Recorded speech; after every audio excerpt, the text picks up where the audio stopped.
I'm Amelia. A few weeks back, I lost my dad after a long struggle with his health. I often catch myself wishing I could have introduced him to his grandchildren, a thought that brings a heavy sigh. 6 years ago, at 35, I got married. During that joyful day, my dad and I made a heartfelt promise. I would tell him first if I was expecting. Sadly, that's a promise I'll never fulfill, and it's my biggest regret concerning my dad. His sickness was diagnosed a year ago, and since then, I've put all my effort into being there for him. I visited my childhood home more often, spent numerous hours at the hospital alongside my mom, and made sure to call or video chat even more frequently. Despite all this, I sometimes wonder if it could have been enough. I could have done more, I whispered, lost in thought. My mom, always supportive, comforted me. Amelia, you did everything you could. Your dad knew that, and he was proud. Just then, my sister, Freya, walked in followed by a man I guessed was around 48, presumably the lawyer. This is Jack, the attorney, she introduced him, and my mom quickly offered him a seat. As soon as we all settled down, Freya couldn't help herself. The lawyer mentioned Dad left us a significant inheritance. I couldn't help but respond, Freya, you know it's not all yours. That exchange soured the mood instantly. My sister and I had a rocky relationship, worsened by our dad's illness. Her refusal to visit our dad, despite my attempts to bridge the gap between them, didn't help matters.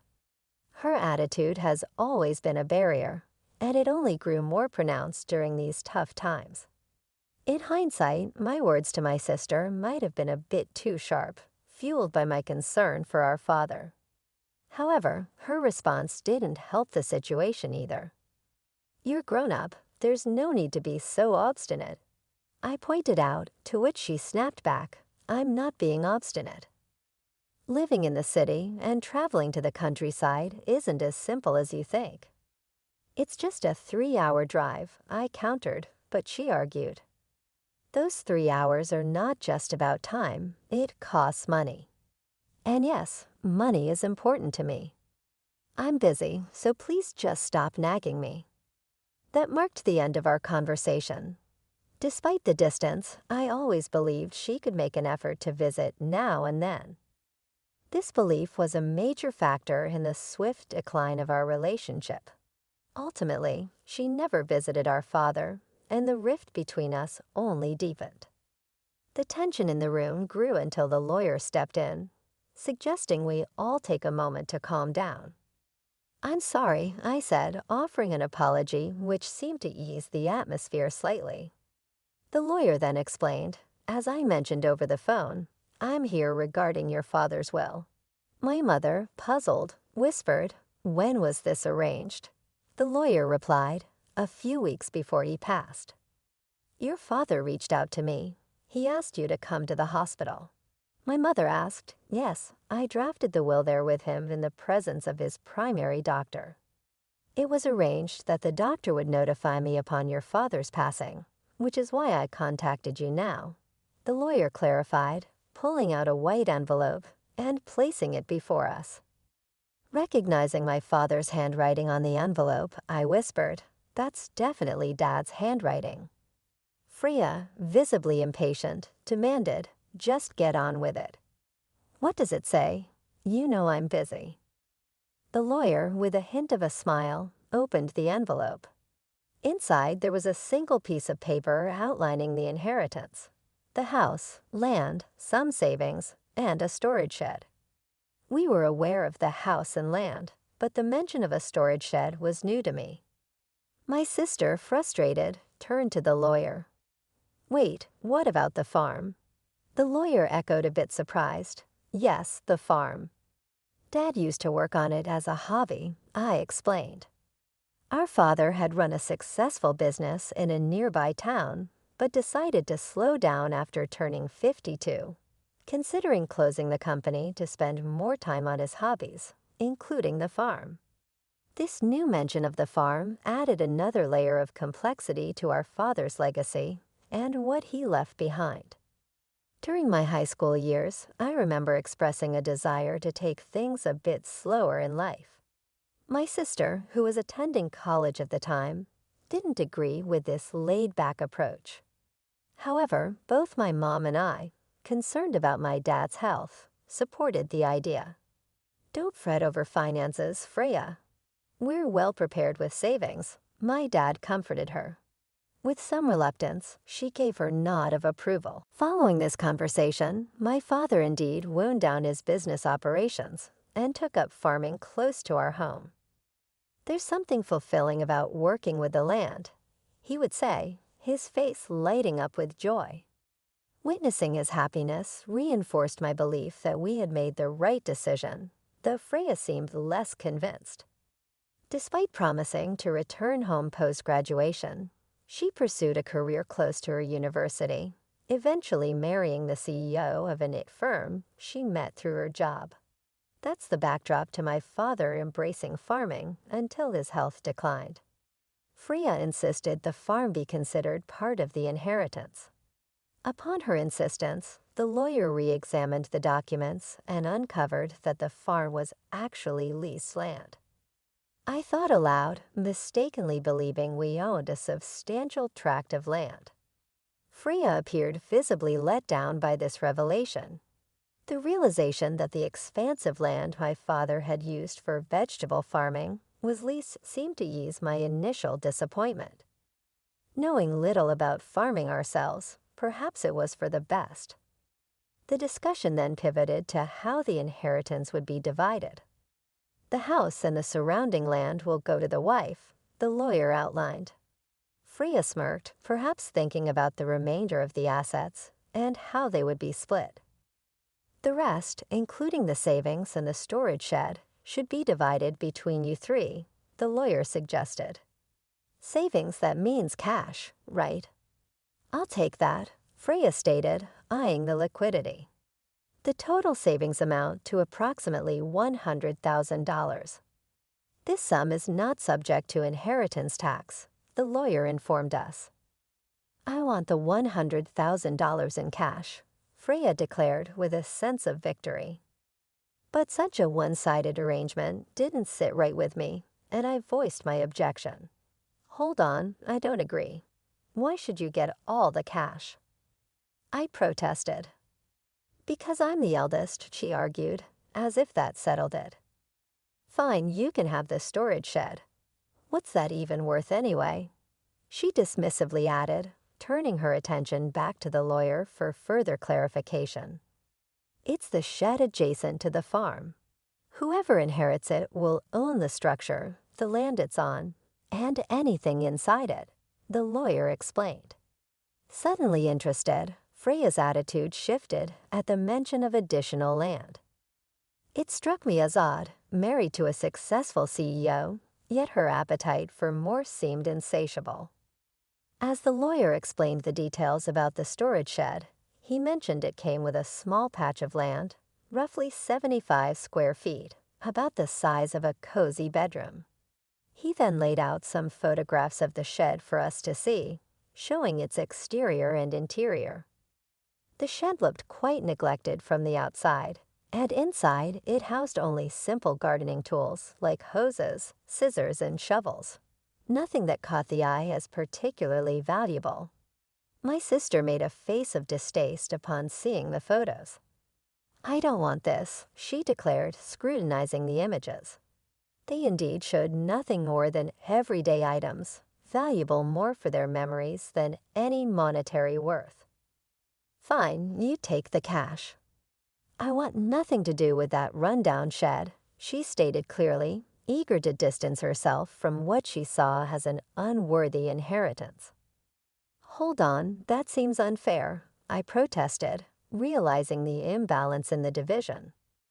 My sister had swiftly agreed to take the cash, knowing it was the more valuable asset, leaving me with what she saw as worthless. Her insistence made me feel cornered, especially when my mother mentioned, as long as Freya doesn't voice any complaints later, I see no issue with this arrangement. Complaint? Why would I? Freya quickly agreed to the division, content with securing the cash for herself, leaving me with the shed. I couldn't hide my dissatisfaction, but before I could argue further, Freya dismissed my concerns, accusing me of being overly sentimental. You care more about our father than money, right? She challenged, leaving me momentarily lost for words. Indeed, family should be valued over money, but her swift conclusion to the conversation left me feeling unsettled. In the end, my mother inherited the house and land. Freya happily took all of Dad's savings, and I was left with the neglected shed.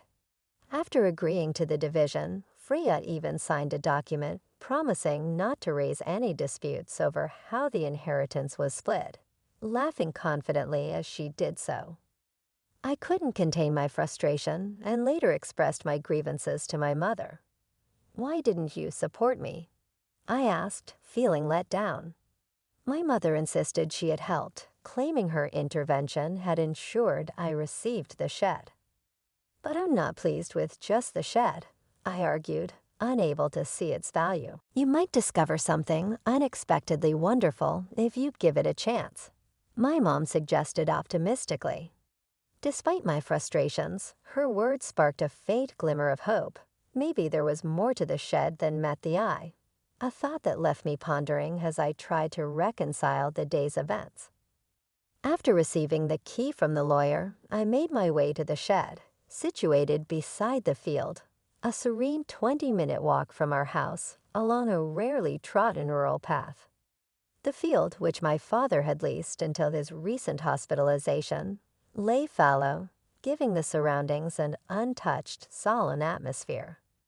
Unlocking the shed, I was greeted by a thick layer of dust, a testament to its long neglect.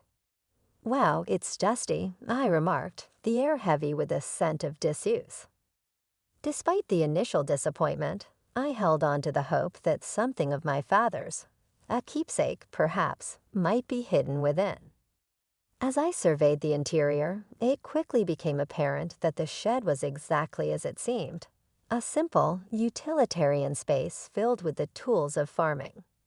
These items, while potentially holding sentimental value, didn't immediately stand out as particularly special. Maybe I should just take what's inside for now. I considered, my eyes scanning the dim, cluttered environment. That's when I sensed something peculiar about the shed's dimensions. It appeared smaller on the inside than it did from the outside, a discrepancy that puzzled me. Could it have been a trick of the light, or was my mind playing tricks on me? Stepping outside for a clearer perspective, I remained intrigued by the anomaly. Driven by curiosity, I decided to explore the shed's exterior, circling to its rear. There, hidden among a dense thicket of trees, I discovered a second door. Wait, another entrance. I gasped.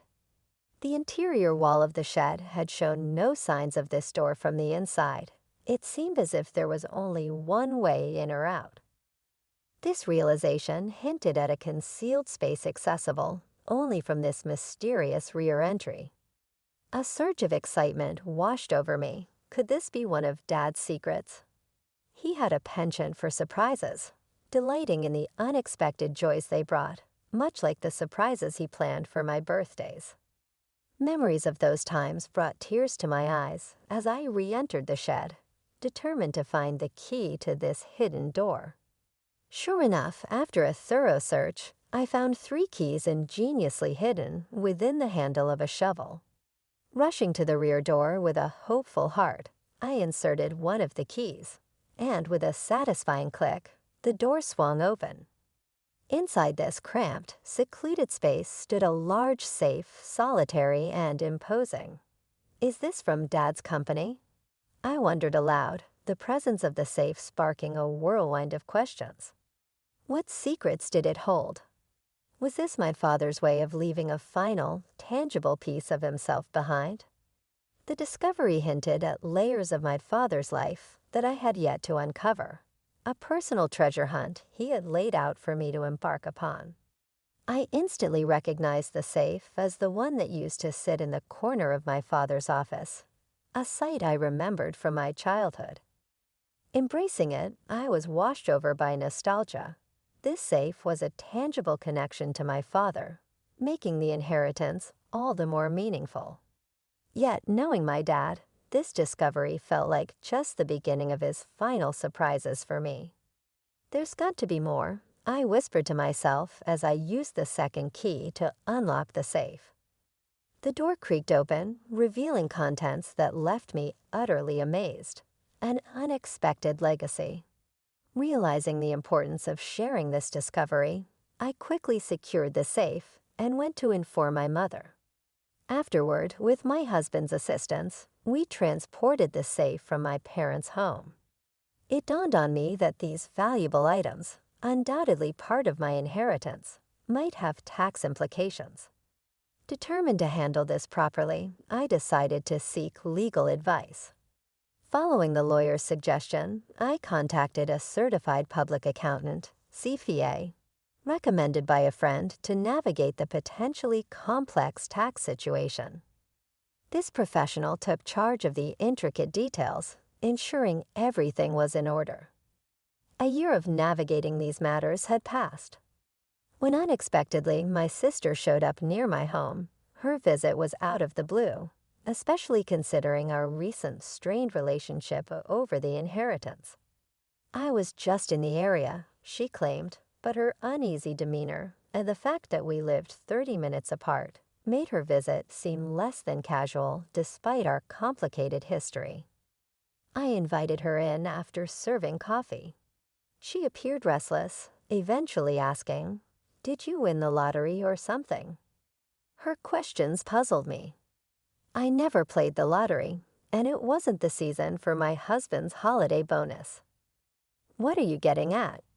I finally asked, seeking clarity on her bizarre insinuations. Her mood shifted suddenly to irritation.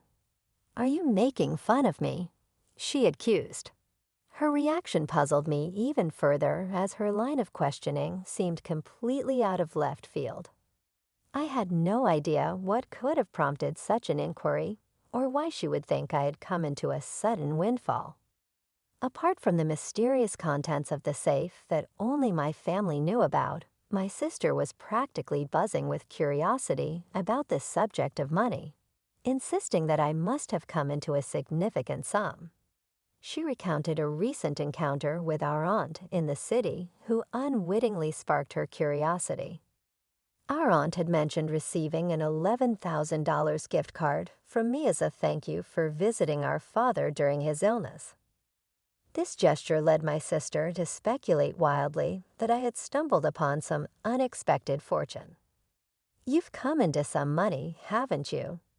Just admit it," she pressed me for answers.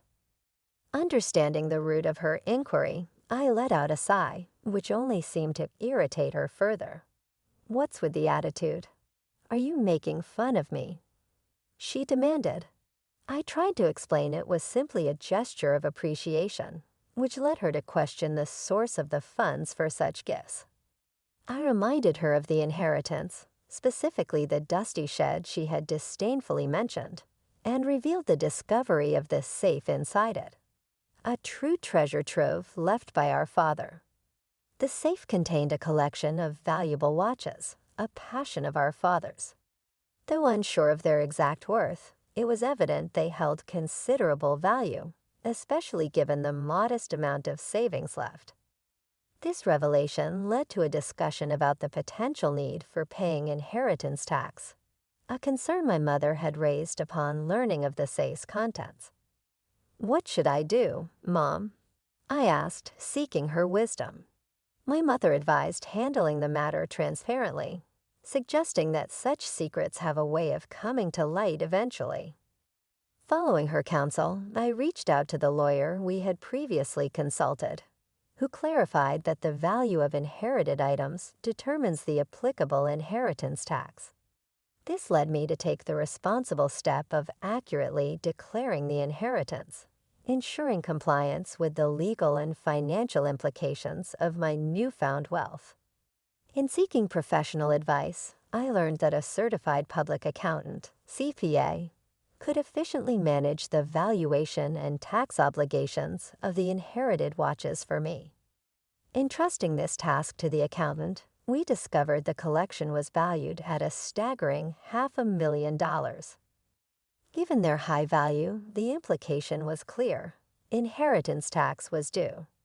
The sensible course of action, as advised, was to retain only those pieces that held sentimental value to me and sell the others to someone who could appreciate and afford them. This approach not only made financial sense, but also felt right emotionally. From the proceeds of the sale, I managed to cover the inheritance tax and also extend my gratitude through gift cards to relatives who supported us during my father's illness. This is what had sparked my sister's curiosity. Among the keepsakes, I chose to keep my father's pocket watch, a piece not of great monetary worth, but rich in memories. I shared this story with my sister, showing her the pocket watch, trying to convey its sentimental value. However, her reaction was lukewarm, seemingly more interested in what was sold than what was kept. When she inquired about the remaining watches and the whereabouts of the safe, I informed her it was at our mother's house, explaining the safe's size and its historical significance to our father's business.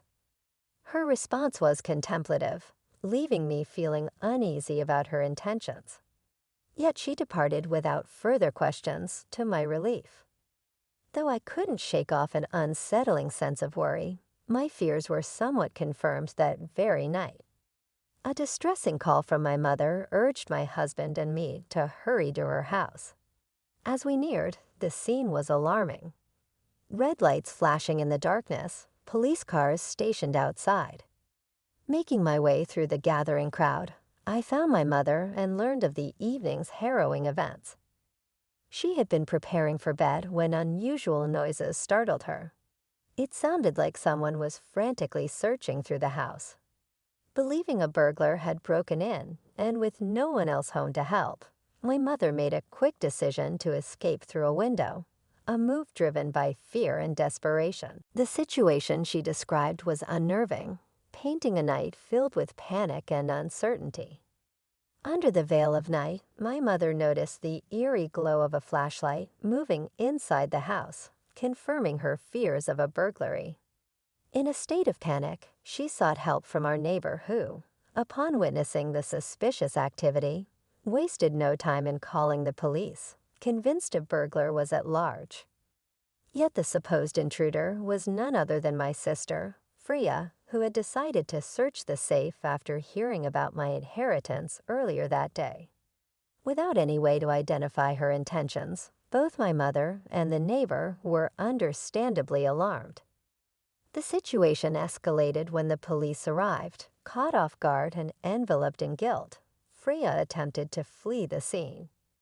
Her actions were fueled by a misguided panic.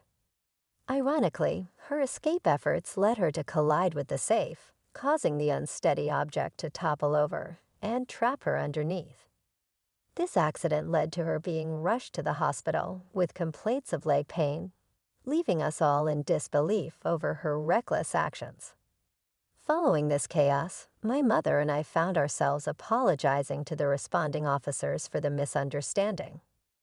I also felt compelled to inform Freya's husband about the incident, only to discover from him that Freya had been harboring a significant amount of debt due to her extravagant spending on luxury items. Their recent argument had culminated in her storming out, determined to borrow from Mom to settle her financial woes. Unbeknownst to us that she had already depleted her inheritance in an attempt to cover her debt. Freya's husband, already on edge from discovering the extent of her financial mismanagement, declared his intention to divorce her upon learning of her latest escapade.